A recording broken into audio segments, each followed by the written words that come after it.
If there's one thing I can tell you I learned from this event, it's that when something comes arise and things get tough, you have to fix it yourself. I just came back from Vegas. I just came back after working the RiftBound RQ event. That was a lot of work. Definitely one of my favorite jobs I did. One thing I really love about it is that it combined esports and TCG for me. If you don't know what RiftBound is, it's the brand new TCG on the block, and it's based on characters from League of Legends. I was hired by Pro Play Games, PPG for short, to take photos and to do some B-roll for them. Like I said, a lot of fun, but it was a lot of work as well. In this video, I'm gonna break down a couple of things that I did to help me set myself up for success and prepare myself for terrible incidents. The first thing we're gonna talk about is checklists. Then we're gonna talk about shot lists. And then, surprisingly, not a list, we're gonna talk about how to time yourself and work through the event while being an editor and photographer. Now, most esports events, you're gonna have a team, most likely, if it's a bigger event, but sometimes you'll catch yourself being the only photographer and the editor, and also you gotta talk to a social media guy who is in another state. Yeah, but hey, you know, things happen and you just gotta work through it. And I'm gonna hopefully, with this video, I can help you a little bit of how to prepare yourself for that. But before we get to that, let's talk about the elephant in the room. And that's no elephant, that's my lovely fiance. She's right now working on a cosplay she's been working on for quite a long time. And she was so happy enough to let me use her workroom.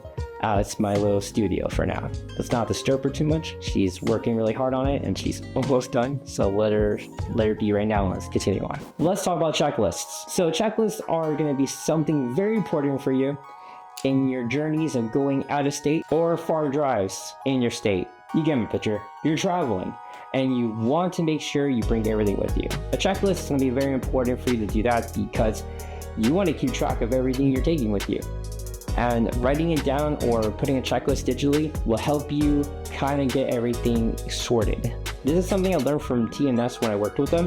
They made a checklist for all the wires and all the cameras and all the equipment brought with them, which is definitely a must if you're running a major production.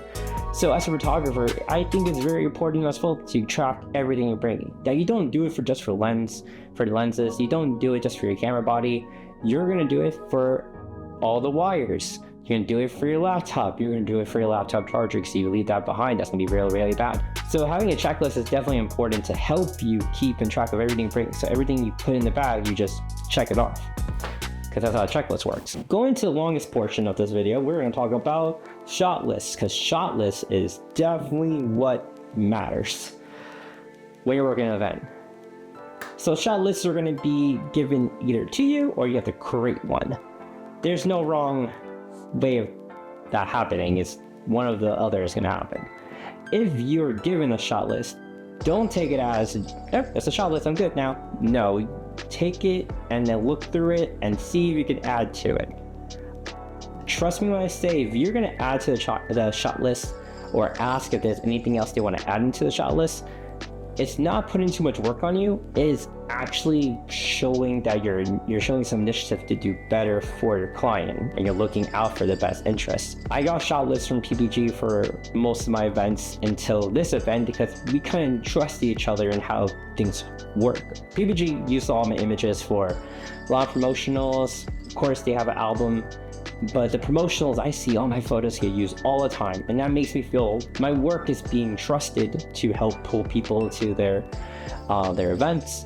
I know what they need from me. I see the photos that are working and I see the photos that are doing the jobs, and I know when I go to the next job for them, I know what kind of photos they need. And also talking about it more in a non-client base and more for fun based in photography, and you want to work in events, I think the best thing to do is using a shot list to help you kind of guide what you're looking for and to see what kind of photos you want. And looking at other photographers in the events, like look at Vex, Lee, Robert Paul, Rel, for just some examples I know. Looking at their portfolios and seeing what they do can help you understand what kind of shot list you want to create for yourself and what kind of moments you want to capture. But before we get into workflow, I never got a chance to tell you what I brought with me. I think it's very important for you guys to know what I brought with me, so you kind of know the kind of equipment I use. I brought the 5150 with me. This lens is brand new and it's been working really well. It's really good in low light, really good at capturing players. So this is definitely good portrait shot photos, and it's telescopic lens, so it's definitely a go-to. For the video recording, I put this on my my A64. This is a 18-105. This is f/4 at best. Definitely was only used for videos. I used it for photos a little bit, but on the stage was very small, but can get really good wide shots because of the 18. Camera lenses, besides those two, I'm using the one I'm having on this camera right now. That is a 24-70, my workhorse lens. This is a lens I tell people to use anytime. This is a Sigma, by the way, as these two are going to be Sony's. That's a Sigma lens, and that Sigma lens does me so much wonders. It had a good wide and has a really good zoom. But yeah, the two cameras and these lenses is what I brought with me. Also, they were in the checklist, so make sure I didn't leave anything behind. How to work through an event from Friday to a Sunday. Let's work out on a simple way of saying that you just have to know your workflow, and this is going to take time to build. I don't even think I have a really strong workflow, but I will say that watching a lot of videos on people using certain programs in a different way definitely can help be better. My workflow has moved quickly when it comes to editing. Because Lightroom, one thing I love about Lightroom is that for different lighting scenarios, you can have a preset for that. So presets are very important. And it's something I will say that you need to get practice on to understand what lighting scenarios and how to edit through it quickly. The right settings for different lighting scenarios is going to be very important. So also being mastery of a camera is going to help you a lot to help your workflow. And this, again, it's going to build through time. So this all comes with practice and all comes with just understanding your camera and your equipment. Refreshing yourself, as I mentioned in the last video, it's going to help you get really good at working under pressure. Under pressure is what I dealt with in this particular event. So my battery charger broke during this event on Saturday, which is the middle of the event. That was a really scary moment for me because I worked with two cameras. I was working with the A64 and I was working with the A7IIS, well, A7 III. My battery charger for the A7 III broke on me. It actually cooked, literally. It smelled like burnt wire. So I have two batteries that were used up from the day prior, and Saturday I had no fully powered battery. Thankfully, I discovered this in the morning, and after running around wondering if it was the charger or maybe the wires weren't working with it, I found out that, of course, the charger got burned out. From there, still in the morning, I decided to upload the photos I took the day before, use the restroom.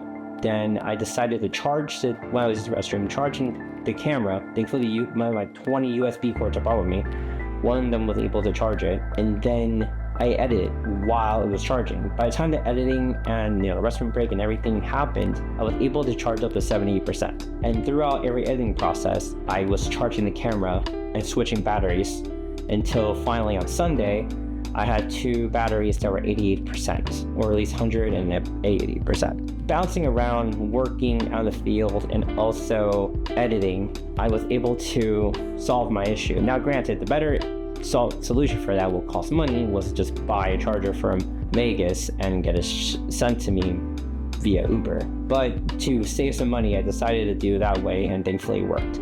There was no wrong answer either or, but the only thing I will tell you is that even though people were concerned for me, they couldn't help me. They had other things they had to worry about, and I had to do it for myself. This is not against them or anything. I definitely felt that they had the best interest for myself, but I had a job, and I had to solve it. So it happens, and thankfully it was solved. And now I know coming back, I need to get a new charger before I go to their event. It happens, tech doesn't last forever, so you always gotta be ready for those situations. So, just wanna let you guys know. So we come to a close. I wanna say thank you so much again for watching this video. It means a lot to me. I wanted this video to be a little more different, but unfortunately a lot of hiccups happened during the event that vlogging while working a 3-day event is just not a lot for me. It's just a lot of work and it didn't end up the way I want to. But hopefully during the Jamboree, the Juicy Jamboree, I'll definitely have a better idea of what I'm getting myself into, and I'll have a better content for you guys. So let's kind of break down what we talked about. The biggest thing we talked about was, of course, checklist. Make sure that you bring everything with you to the event, and make sure you don't forget anything when you leave the event. Another thing we talked about was shot list. You want to make sure you communicate with your client so you provide a good product for them, so both of you guys are happy. You're happy with the album and they're happy with the marketing shots. And then finally, we talk about workflow. That happens through experience and you're going to get better through time. Just always have the mindset to know that you're going to learn from those mistakes you did in the last one. It happens. And when you're just playing around as a photographer and trying, just having fun being an esports photographer before you get into the client part of it, or you don't get into the client part of it and you just do it for fun, just know that these lessons can help you provide better, fun, creative workflow for yourself. Because organization does lead to creativity. Don't forget that. So finally, I want to add that I'm going to put some stuff in the description to help you guys, kind of guide you to be inspired to do work. I'll put my portfolios in there, but I'll also put other great photographers' portfolios in there just to help you out and see what kind of work they do. Don't use this to bash yourself, but use this to encourage yourself to kind of get to that level and find your own creative niche. That's it. Thank you so much for watching this video. I can't wait to see you on the next one.